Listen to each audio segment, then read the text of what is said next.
Subhanallah, Subhanallah, Subhanallah, Subhanallah, Alhamdulillah, Alhamdulillah, Alhamdulillah, Alhamdulillah. Cómo derrocar el sistema satánico de tiranía bajo el cual vivimos. Hay una salida de esto. ¿Cómo derrocar el sistema satánico de tiranía bajo el cual vivimos? ¿Es posible? La respuesta, históricamente, es sí. Pero primero necesitamos un cambio de paradigma. Necesitamos alejar algo del humo y enfrentar las duras realidades. Así como estamos condicionados a creer que la idea de gobierno es una verdad real, legítima y necesaria, que las vacunas son buenas para nosotros, que las noticias nocturnas son ciertas y que apoyar a una casta bancaria parasitaria es el único orden natural, por lo que son educados para creer que el número de seguidores que tiene una idea es una indicación de su mérito. Esta idea apuntala a la farsa que es la democracia. Y como gran parte del resto de lo que este sistema nos enseña, es una tontería que suena bien. Para hacer frente a lo básico primero, no creo en la democracia. Si tienes la temeridad de decir esto en voz alta, la gente te mira como si acabaras de pisotear a un conejo bebé. Bueno, no creo en eso. Y mi argumento es bastante simple. Mire a su alrededor. ¿Qué porcentaje de las personas que ha conocido en su vida es altamente inteligente y capaz de pensar de manera independiente y sostenida? Exactamente. La élite tampoco cree en la democracia. Sabe que la mayoría de las personas son estúpidas y crédulos.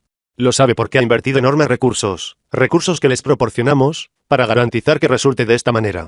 La élite cree que el orden natural, al menos antes del sacrificio, es que una minoría altamente inteligente use los recursos ilimitados producidos por la manada para manipular esa manada. Y esta es una razón por la que empuja la idea de pensar en grupo en nuestras gargantas. Si pueden hacernos dudar de nosotros mismos, cuestionar la evidencia de nuestros propios ojos y mente, nos inclinaremos inevitablemente al mínimo común denominador. Y el mínimo común denominador es bajo, y está destinado a hundirse aún más. La idea popular que hemos inculcado en nosotros desde el nacimiento es que cuanto más inclusivos, más tolerantes somos, es decir, cuanto más fácilmente nos rendimos y nos comprometemos con cualquier tipo de posición firme, más virtuosos nos volvemos. En la superficie, parece deseable complacer a más personas en lugar de a menos. Pero es otra instancia de ese razonamiento armado que, como gran parte del resto del marxismo cultural, suena razonable y tierno a nivel emocional, pero se muestra como una tontería errante una vez que tomas una llave inglesa y comienzas a buscar metódicamente bajo el capó de sus supuestos. La verdad es que la mayoría no cambia nada. Es una fuerza ciega que sirve a los propósitos de aquellos que saben cómo usarla. Si está bien dirigido, lo hace bien. Si está mal dirigido, lo hace mal. Anteriormente, teníamos una nobleza abierta. Esa nobleza tenía un deber con los que gobernaba, la nobleza obliga. El punto, al menos para mí, no es que tengamos una casta gobernante. Es que la casta gobernante es corrupta y está incumpliendo sus obligaciones. La élite gobernante no se preocupa por las nociones idiotas de igualdad y democracia que nos impone al resto de nosotros. Comprende una fracción minúscula del 1%. Sin embargo, tiene todo el dinero, establece todas las reglas y planifica la reingeniería de continentes enteros con la misma paciencia, previsión, financiación y coherencia intergeneracional que las grandes catedrales de Europa. La élite no se hace ilusiones sobre cómo funcionan realmente las cosas. Lo que me parece curioso es que la fe en el pensamiento grupal es popular incluso entre aquellos que están realmente despiertos a la imagen más amplia, es decir, entre aquellos que deberían saber mejor. Estas personas trotan diariamente la máxima de que las cosas cambiarán si suficientes personas se despiertan. Suena bien. Ojalá fuera cierto, de verdad. Pero no lo es. A la élite no le importa cuántas personas se despiertan. Incluso si tenemos 1 millón de Alex Jones que gritan gritos ruidosos en cada encrucijada del país y, le gusta, 1 billón de páginas de Facebook que critican el status quo, a la élite no le importaría. La élite sabe cómo avanzamos. Sabe cuán degenerados y solipsistas son incluso los conocedores entre nosotros. Y recopila datos que respaldan esa opinión en grandes cantidades todos los días. Este proceso de recopilación es parte de para qué sirve Internet. Digamos que reunimos a todos en el mundo que están despiertos. Y digamos que teníamos una varita mágica y que todo lo que teníamos que hacer para que él no entrara al mar era que nosotros, todas las personas despiertas, firmáramos un contrato vinculante para nunca usar ninguna forma de tecnología de Internet para el resto de nuestras vidas. ¿Cuántas personas crees que harían este nivel de sacrificio para ver el final de la tiranía? Creo que tendríamos dificultades para alcanzar el 5%. Y estamos hablando aquí de un artículo de consumo que ninguno de nosotros tenía hace 30 años, no comida ni refugio. Los movimientos masivos no ocurren con el estómago lleno. Los bolcheviques judíos que destruyeron Rusia en 1917 y más allá y asesinaron a decenas de millones de rusos intentaron primero provocar la revolución al influir en la conciencia política de la chusma a través del adoctrinamiento ideológico. Lo encontraron una pérdida de tiempo. Las masas salieron a las calles solo cuando no había pan en las tiendas. Este es el único punto en el que hay un movimiento de masas de cualquier tipo, cuando el estómago de las personas está vacío. Y para entonces la gente es una mafia ciega, enojada y hambrienta y fácilmente dirigida en direcciones predeterminadas. Mi investigación y razonamiento me han llevado a las siguientes conclusiones. La élite gobernante tiene la infraestructura para el dominio de espectro completo en su lugar.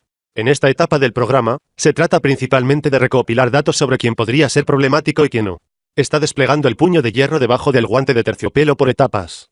Esas etapas son lo que la mayoría de nosotros tomamos para los eventos mundiales, o al menos la reacción a dichos eventos proporciona la justificación para el próximo punto de acción en la agenda. A la élite gobernante no le importa cuántas personas se despiertan, porque una vez que nuestras golosinas estén realmente amenazadas, cumpliremos. La principal diferencia entre uno que está despierto y uno que no lo está, al menos en esta etapa del juego, es la diferencia entre una vaca en un camión y el matadero que sabe que es a donde va y uno que no. No lo sé. Ningún método para el derrocamiento de lo que tenemos ahora, es decir, Serfdom 2.0, es posible mientras se piensa dentro de los términos que Serfdom 2.0 presenta como soluciones. Una tiranía mundial como esta existió antes, al final de la era Atlante, cuya civilización era parte de Noé.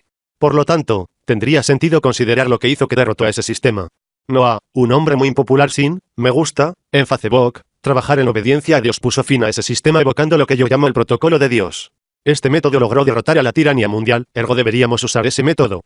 Si el punto anterior suena como una locura, lo que haces si no lo has considerado antes, ¿es realmente más loco que esperar tener éxito utilizando herramientas y métodos que nunca han tenido éxito? De nuevo, si esto suena loco, lo entiendo. Si me conoces, soy una persona tranquila, aficionada al libro, con un fuerte sentido del humor, apenas un profeta de ojos salvajes llamando al fuego desde los cielos. Pero estamos donde estamos, y mi conclusión es la siguiente: cuanto más tiempo permitamos que la élite gobernante defina los parámetros dentro de los cuales percibimos la posibilidad de libertad, más tiempo nuestros esfuerzos por liberarse proporcionarán aún más valor al molino de esa misma élite. Punto. El hecho es que los miembros de la élite gobernante son muy legalistas. Siempre nos dicen lo que van a hacer antes de hacerlo, ya sea a través de películas de gran éxito o la llamada industria de la música. No hacen esto porque tienen sentido del humor o porque no tienen nada más que hacer con su tiempo. Lo hacen porque tienen que hacerlo. Satanás es altamente legalista. No se le permite condenarlo hasta que indique su consentimiento. En el día del juicio va a repudiar a los que lo siguieron.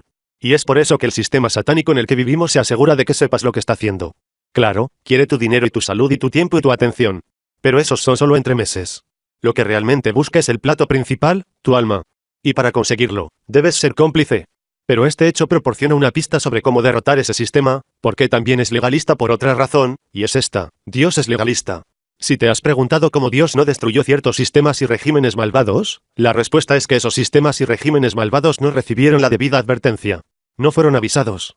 La razón por la cual Satanás no puede reclamar nuestras almas sin el debido proceso de obtener nuestro acuerdo, tácito o de otro tipo, es que el mecanismo de Dios para destruir el mal opera así.